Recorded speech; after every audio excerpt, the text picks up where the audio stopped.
महावीराय नमः। 11 सामूहिक जैन भगवती दीक्षा महोत्सव बसंत पंचमी रविवार 2 फरवरी 2025 प्रातः 9 बजे से। मंगल आशीर्वाद पूज्य आचार्य सम्राट डॉक्टर श्री शिव मुनि जी महाराज। श्री मायाराव गुरुवे नमः। संयम दिवस महोत्सव पर कोटि कोटि वंदन। दीक्षा मंत्र प्रदाता राष्ट्र संत आगम रत्नाकार विद्या वाचस्पति उत्तर भारत प्रवर्तक पूज्य गुरुदेव श्री सुभद्र मुनि जी महाराज साहिब। दिशा निर्देश संत सीतू उपाध्याय श्री रविंद्र मुनि जी महाराज साहिब, मुनि रत्न श्री अमित मुनि जी महाराज साहिब। 11 मुमुक्षु आत्माओं के मांगलिक कार्यक्रम मंगल केसर रंजन रविवार 26 जनवरी 2025 प्रातः 9 बजे से। मंगल मेहंदी आलेखन शनिवार 1 फरवरी 2025 दोपहर 1 बजे से। स्थान सामुदायिक भवन कम्युनिटी सेंटर त्रिनगर दिल्ली जैन स्थानक के पास। भव्य दीक्षा शोभा यात्रा प्रारंभ रविवार 2 फरवरी 2025 प्रातः 9 बजे जैन स्थानक त्रिनगर से प्रारंभ। भव्य दीक्षा महोत्सव स्थल जेपी टेंट सुधर्मा समोवसरण वीआई पार्क केशवपुरम थाना समीप दिल्ली 35। दीक्षा प्रदान संभावित समय 12 बजे से 12:30 बजे तक। इस पावन अवसर पर राजधानी में विराजित पूज्य संत पूज्या महासाध्वी जी महाराज के मंगल दर्शन मंगल प्रवचन का धर्म लाभ प्राप्त होगा। आप सादा सह परिवार सत्संग उपस्थित होकर मुमुक्षु आत्माओं को अपनी मंगल कामना प्रस्तुत कर संयम अनुमोदना के सौभाग्यशाली बने। आयोजक श्री एस जैन सभा त्रिनगर दिल्ली। सामूहिक जैन भगवती दीक्षा महोत्सव समिति। सम्यक ज्ञान दर्शन चरित्र तप का संगम संयम है, जो अत्यंत कर्मों की मलिनता को दूर कर आत्मा को अपने शुद्ध स्वरूप को प्रदान करती है। भगवान महावीर संयम ही जीवन है। गुरुदेव श्री मायाराम जी महाराज। आयोजक श्री एस जैन सभा त्रिनगर दिल्ली 35। प्रकाश जैन प्रधान, अशोक जैन महामंत्री, विजय जैन कोषाध्यक्ष, जैन भगवती दीक्षा महोत्सव समिति त्रिनगर दिल्ली। महावीर प्रसाद जैन, मुकेश जैन, सतीश जैन, सुदर्शन जैन, संजय जैन। अधिक जानकारी हेतु संपर्क करें। पूज्य गुरुदेव श्री मायाराम जी महाराज के संयम दिवस पर कोटि कोटि वंदन। 62वीं दीक्षा जयंती। उत्तर भारत प्रवर्तक श्री सुभद्र मुनि जी महाराज। उप प्रवर्तिनी श्री सुशील कुमारी जी महाराज बेबी। महासाध्वी श्री शारदा जी महाराज। उत्तर भारत प्रवर्तिनी श्री सरिता जी महाराज। स्नेह मूर्ति महासाध्वी श्री स्नेह कुमारी जी महाराज। कोटि कोटि वंदन नमन। अखिल भारतीय श्वेतांबर स्थानकवासी मुनि मायारामीय जैन संघ नई दिल्ली। श्रद्धा शील बंधुओं एवं श्रद्धाशील बाहर त्रिनगर में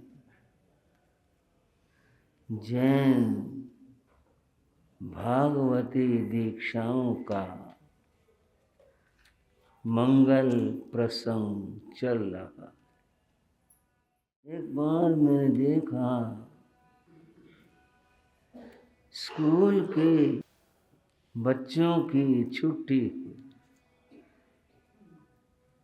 छोटे छोटे बच्चे स्कूल से निकले उछलते हुए,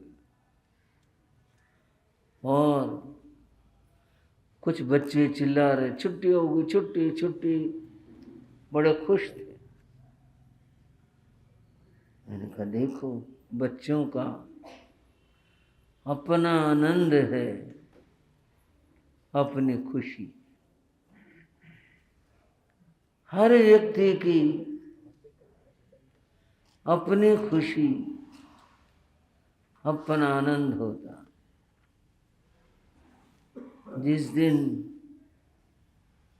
2 पैसे दुकानदार कमा ले, घर मुस्कुराता हुआ लौटता।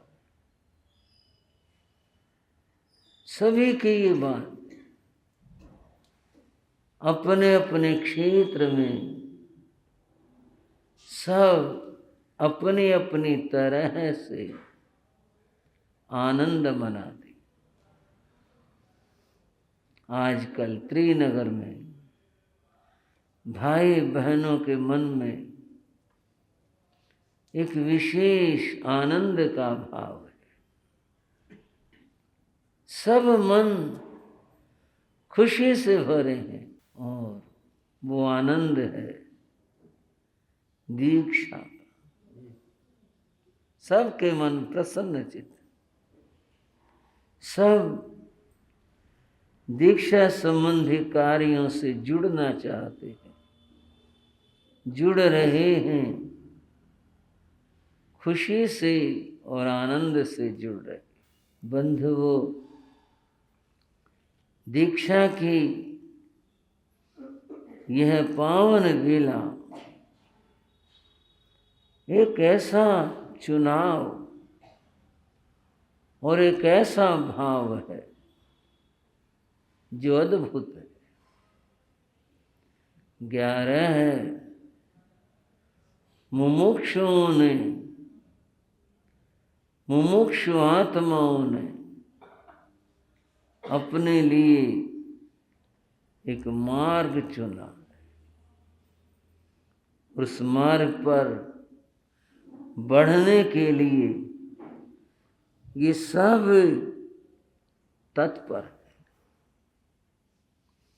अथर्ववेद में एक बात कही,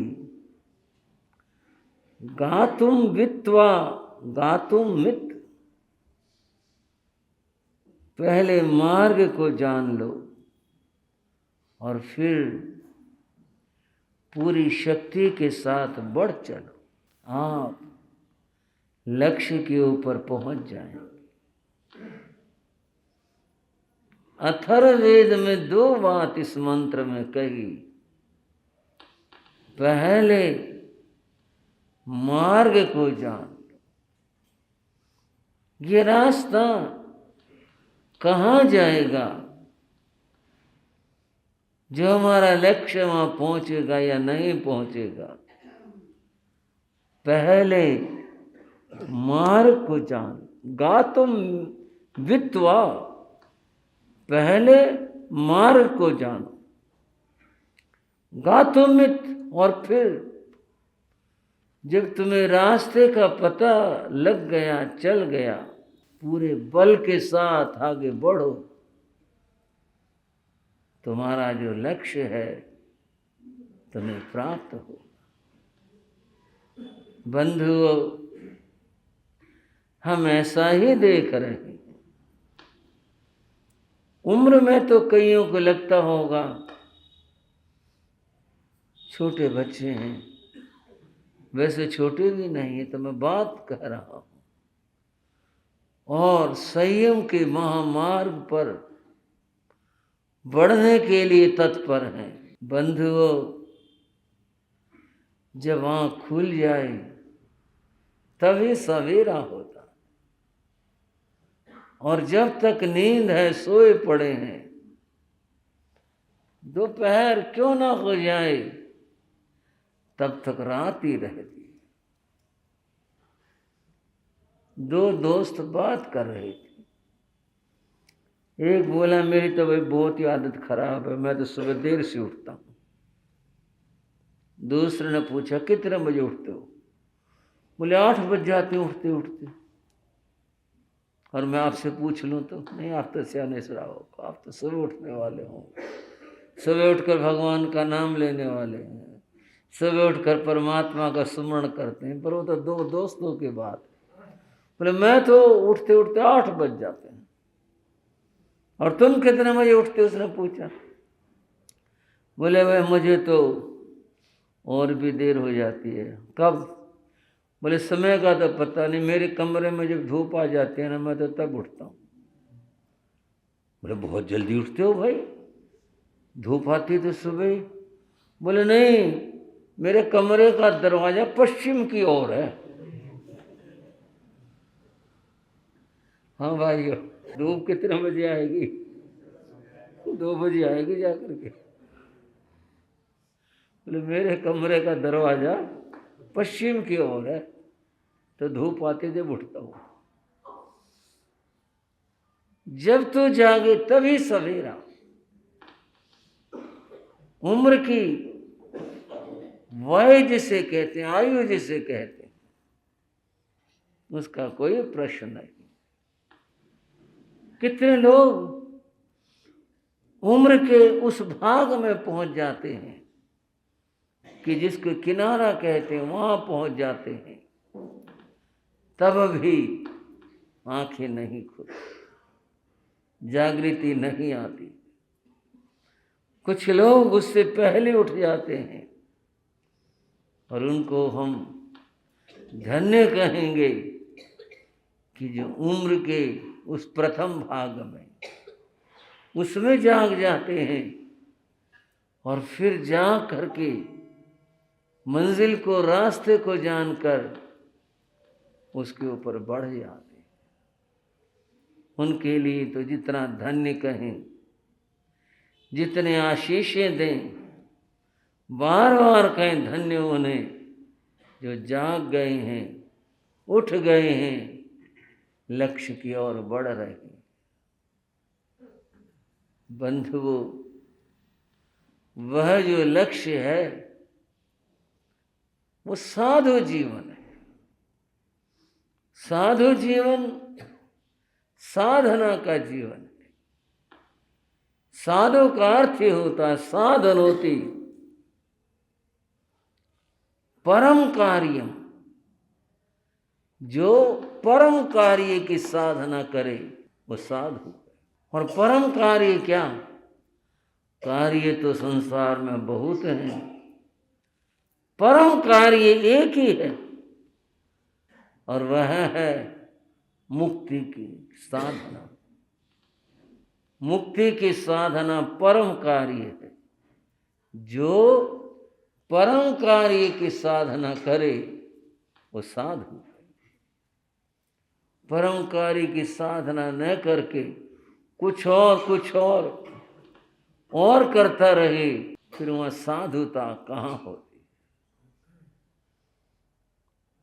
एक बार हमारा ऋषिकेश जाना हुआ। गए थे, कुछ देख भी चले, कुछ देखा भाला सब। वहाँ एक आश्रम में जाना हुआ। वहाँ के जो महंत थे उन्होंने अच्छा स्वागत किया। अपनी ओर से तो उन्होंने कुर्सियाँ वगैरह लगाई। मैं कहा नहीं, इस पे तो नहीं बैठेंगे। बोले फिर? मैंने कहा या तो स्टूल हो लकड़ी के या प्लास्टिक कुर्सी हो, गद्दे वाली तो नहीं चाहिए। उन्होंने वैसे कर दिया, बैठे, कुछ बात हुई। बंधुओं, ये कोई आलोचना निंदा नहीं, बात को समझने के लिए कह रहा हूं। मैंने उनसे पूछा आपके यहाँ कैसे क्या साधना होती है? बोले जी वो तो आप भी जानते हो, सब साधनाएं, आप लोग भी संत हो, हम भी संत हैं। मगर ठीक बात है ये तो, पर आप क्या करते हो व्यक्तिगत रूप से? बोले जी मेरी अगर पूछो, मेरी तो बस एक साधना लगा लो, सेवा लगा लो। हमारे आश्रम के नाम 400 बीघे जमीन है। मैं तो बस उसकी देखभाल में, बुआई में, कटाई में, इसमें देख रेख में इसमें रहता हूँ। सुबह शाम नाम भी ले लेता हूँ, बस यही। अब बात ये है, यदि इसमें ही लगे रहे, ये किसी पक्ष विशेष की आलोचना नहीं, बात समझने की है। इसमें ही लगना था, इसमें लगे रहे, फिर साधना कब हुई? किसके लिए, कहाँ, क्या किया, किस लिए जोग लिया? साधनोति परम कार्यम। हमें तो परम कार्य की साधना करनी।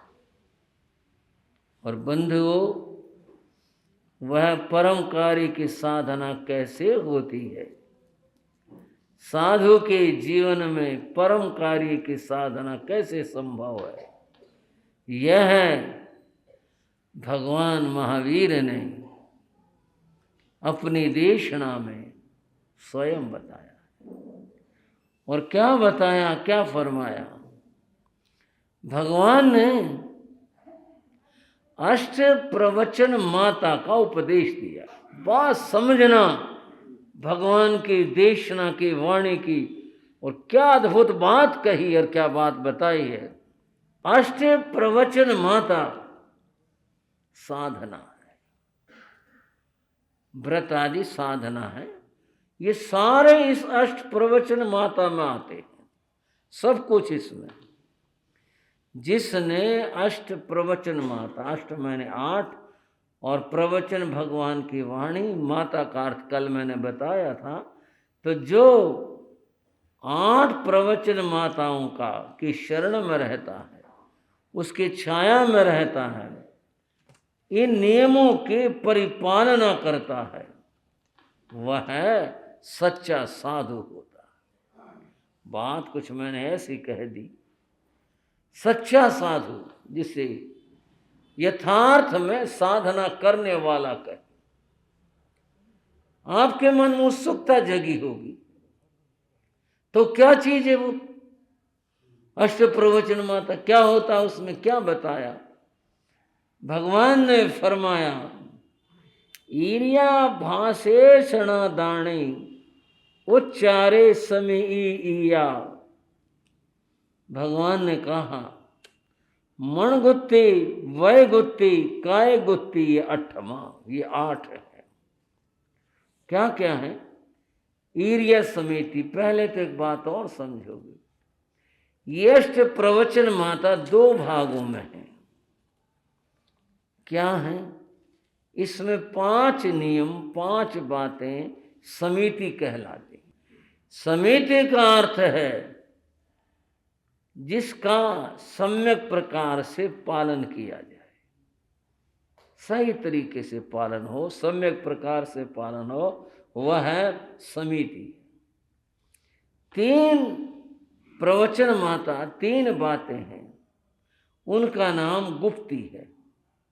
जिसका गोपन किया जाए, ढका जाए, पर्दे से रखा जाए, उसका नाम गुप्ती होता है। दोनों मिलाकर ये 8 हैं प्रवचन माता।